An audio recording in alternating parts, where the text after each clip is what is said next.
ஆண்டவராகிய இயேசு கிறிஸ்துவின் இனிய நாமத்திலே உங்கள் யாவரையும் நான் வாழ்த்துகிறேன். இந்த அருமையான நேரத்திலும் கூட ஆண்டவர் செய்த ஒரு அற்புதத்தை நாம் கொஞ்ச நேரம் தியானித்து ஆண்டவரிடத்தில் ஜெபிக்க போகிறோம்.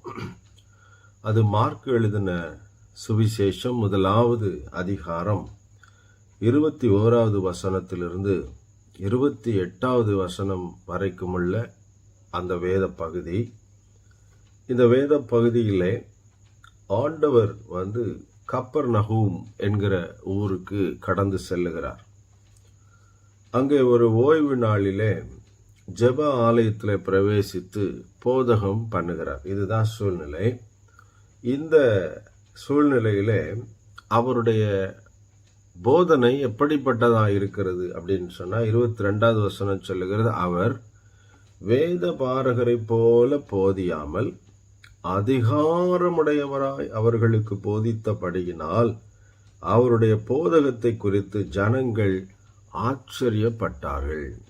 அன்பானவர்களே, இயேசு கிறிஸ்துனுடைய ஊழியத்தில் அவருடைய போதகம் எப்படி இருந்ததுன்னு சொன்னால், அவர் அதிகாரமுடையவராய் போதிக்கிறார். வேதபாரர்களை போல போதிக்காமல் அதிகாரமுடையவராய் அவர் போதிக்கிறதை பார்க்கிறோம். என்ன காரணம் அப்படின்னு சொன்னால், இயேசு கிறிஸ்துவுக்கு விசேஷித்த அதிகாரம் இருந்தது. ஆகவே அவர் அதிகாரமுடையவராக போதித்தார். அது மாத்திரமல்ல, இந்த 22வது வசனத்தில் வேதபாரகரை போல போதிக்கவில்லை என்பது ஒரு வித்தியாசம். அதிகாரமுடையவராய் போதித்தார் என்பது ஆண்டவர் மேலே இருக்கக்கூடிய ஒரு அந்த அதிகாரம் அவரிடத்தில் இருக்கிறதை நம்ம புரிந்து கொள்ள உதவுகிறது. 3வது, ஜனங்கள் இதை குறித்து ஆச்சரியப்பட்டார்கள் என்கிற அந்த அளவிற்கு கர்த்தருடைய ஊழியத்தில் அவருடைய போதகம் அதிகாரம் நிறைந்ததாக இருந்தது. இதில் ஒரு சம்பவம் நடக்கிறது. அதில் என்ன அப்படின்னா, ஜெப ஆலயத்தில் அசுத்தாவியுள்ள ஒரு மனுஷன் இருந்தான். அநேகர் நினைக்கிறது மாதிரி ஆலயத்துக்குள்ளே பிசாசு வராது, ஆலயத்துக்குள்ளே நம்ம போயிட்டா சேஃப்டியாக இருக்க முடியும் என்பதெல்லாம் நம்ம சில நேரங்களில் சிலருடைய கூற்று அப்படி இருக்கும், கருத்து அப்படி இருக்கும். ஆனால் யோபுவினுடைய புஸ்தகத்தை வாசித்து பார்த்தோம் என்று சொன்னால், ஒரு நாள் தேவபுத்திரர் தேவ சந்நிதியில் வந்து நின்ற போது சாத்தானும் அவர் நடுவில் நின்றான் என்று சொல்லி நாம் வாசிக்க முடியும். ஆகவே அவன் எந்த இடத்திலும் அவனால் கடந்து வருவதற்கு அவனுக்கு ஆண்டவர் அனுமதி தந்திருக்கிறார் கொஞ்ச நாளைக்கு. அதுக்கப்புறம் தான் அவனை கட்டி வைக்க போகிறார். பின்பு அவிழ்த்து விட போகிறார். பின்பு ஒரேடியாக நியாயம் தீர்த்து அவன் அக்னி கடலில் தள்ளி விடுவார். ஆகவே அந்த அசுத்தாவில் ஒரு மனுஷன் ஆண்டவரை பார்த்த மாத்திரத்தில் என்ன சொல்றான், ஐயோ நசரேயனாகிய இயேசுவே, எங்களுக்கும் உமக்கும் என்ன, எங்களை கெடுக்கவா வந்தீர், உம்மை இன்னார் என்று அறிவேன், நீர் தேவனுடைய பரிசுத்தர் என்று சத்தமிட்டான். அந்த அசுத்தாவை பிடிச்ச ஒரு மனுஷன். அவன் சொன்னதெல்லாம் உண்மைதான். ஆனாலும் இயேசு கிறிஸ்து அவன் சொல்லுவதை கேட்க விரும்பவில்லை.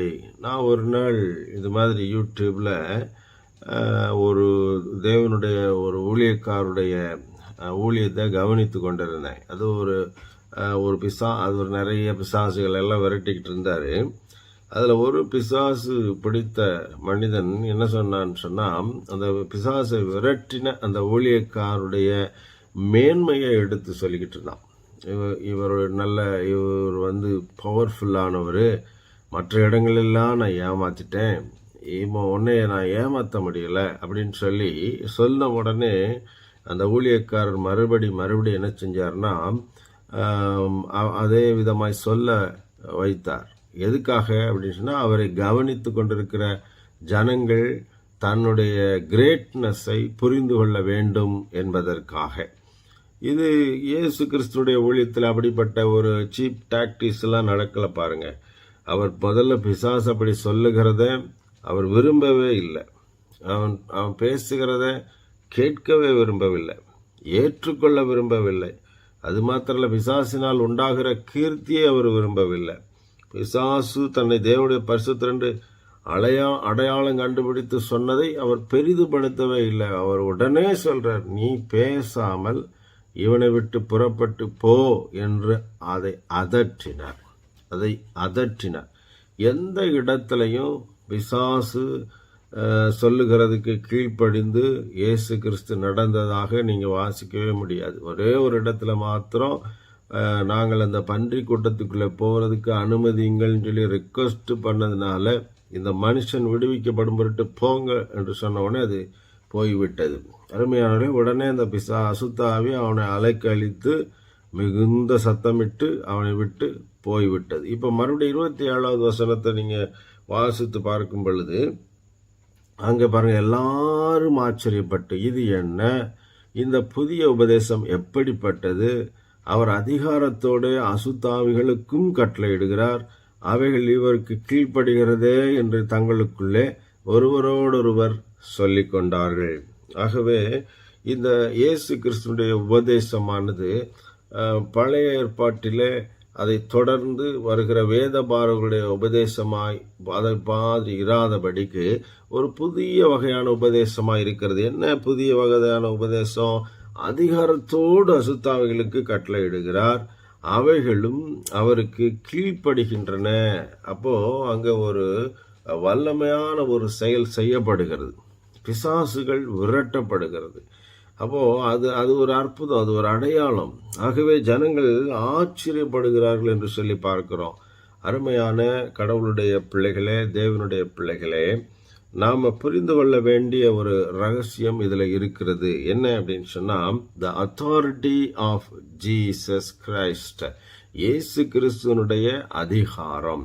அந்த அதிகாரம், சரி இயேசுனா அதிகாரம் இருக்க தான் செய்யும், ஒரு தேவனுடைய குமாரன் இரட்சகராகிய கிறிஸ்து, இப்படியெல்லாம் நம்ம நினைச்சா கூட இன்றைக்கு தேவ பிள்ளைகளாகி நீங்களும் நானும் இதை தொடர்ந்து தியானிக்க வேண்டிய ஒரு வசனம் ஒன்று இருக்கிறது. அது இந்த மார்க் எழுதின சுவிசேஷம் 3வது அதிகாரம், அதாவது இதுக்கு அடுத்த அதிகாரத்தில் 13, 14, 15 வசனங்களை வாசித்து பார்த்தீங்கன்னா, இயேசுவிடத்தில் இந்த அதிகாரம் எங்கிட்டு வருகிறது, யாருக்கு கிடைக்கிறது பாருங்களேன். பின்பு அவர் ஒரு மலையின் மேல் ஏறி தமக்கு சித்தமானவர்களை தம்மிடத்தில் வரவழைத்தார். அவர்கள் அவரிடத்திற்கு வந்தார்கள். அப்பொழுது அவர் 12 பேரை தெரிந்து கொண்டு அவர்கள் தம்மோடு கூட இருக்கவும் பிரசங்கம் பண்ணும்படியாக தாம் அவர்களை அனுப்பவும் வியாதிகளை குணமாக்கி பிசாசுகளை துரத்தும்படி அவர்கள் அதிகாரமுடையவர்களாய் இருக்கவும் அவர்களை ஏற்படுத்தினார். அன்பானவர்களே, இதுதான் ரொம்ப முக்கியமான ஒன்று. இயேசு கிறிஸ்து அற்புதம் செய்தார், அடையாளங்களை நடப்பித்தார், விசாசுகளை துரத்தினார், மரித்தல் உயிரோடு இருப்பது. That's very good and very fine. நம்ம அதை படிக்கணும், நம்ம அதை நம்ப வேண்டும், விசுவாசிக்க வேண்டும், ஆண்டவருக்கு மகிமை செலுத்தணும். இதெல்லாம் ஒரு புறம் இருந்தாலும் அதோடு நின்றக்கூடாது. இயேசு எதை எதிர்பார்க்கிறார் சொன்னா, நாமளும் அதிகாரமுடையவர்களாய் இந்த காரியங்களெல்லாம் செய்ய வேண்டும். என்ன செய்யணும்? அங்கே ஆண்டவருடைய பிள்ளைகள் என்ன செய்யணும்? அவர்கள் தம்மோடு கூட இருக்கணும். இது வெரி இம்பார்ட்டன்ட் பாயிண்ட். அடுத்தது பிரசங்கம் பண்ணணும், ஆண்டவரை பற்றி சொல்லணும். அடுத்தது அவங்க வியாதிகளை குணமாக்கணும். அடுத்தது என்ன? பிசாசுகளை துரத்தும்படிக்கு, இப்படிப்பட்ட காரியங்களெல்லாம் செய்யும்படிக்கு யாருக்கு அதிகாரம் கொடுக்கிறார் ஆண்டவர் அப்படின்னு பார்த்தீங்கன்னா, தம்முடைய சீடர்களுக்கு, தாம் தெரிந்து கொண்ட சீடர்களுக்கு கொடுக்கிறார். இன்றைக்கு சீடர்கள் யார் அப்படின்னு சொல்லி பார்த்தா, நீங்களும் நானும் தான். கர்த்தருடைய பிள்ளைகள், தேவ ஜனமாகிய இயேசுவை சொந்த இரட்சகராய் ஏற்றுக்கொண்டிருக்கக்கூடிய நீங்களும் நானும் தான் அவருடைய சீடர்கள். ஆகவே இந்த அழைப்பு, இந்த அதிகாரம், இந்த வல்லமை, இதெல்லாம் கடந்து நம்ம கிட்ட வருகிறது.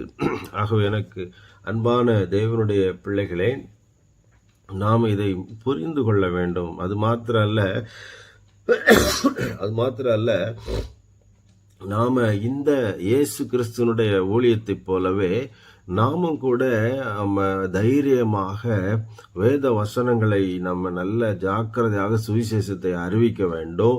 அது மாத்திரல்ல, பிசாசுகளை துரத்த வேண்டும், அதோடு கூட வியாதியஸ்தர்களை சுகப்படுத்த வேண்டும், எல்லாரையும் இயேசுவின் அன்பிற்குள்ள வழி நடத்த வேண்டும். இதைத்தான் கர்த்தர் எதிர்பார்க்கிறார். ஆண்டவர் எதிர்பார்க்கிறார். சுவிசேஷத்தை நம்மை கொண்டுதான் சொல்ல வேண்டும் என்று அவர் விரும்புகிறார். ஆகவே பாருங்க, நம்ம தெரிந்து கொள்ளுகிற வேண்டிய ஒரு ரகசியம் என்ன?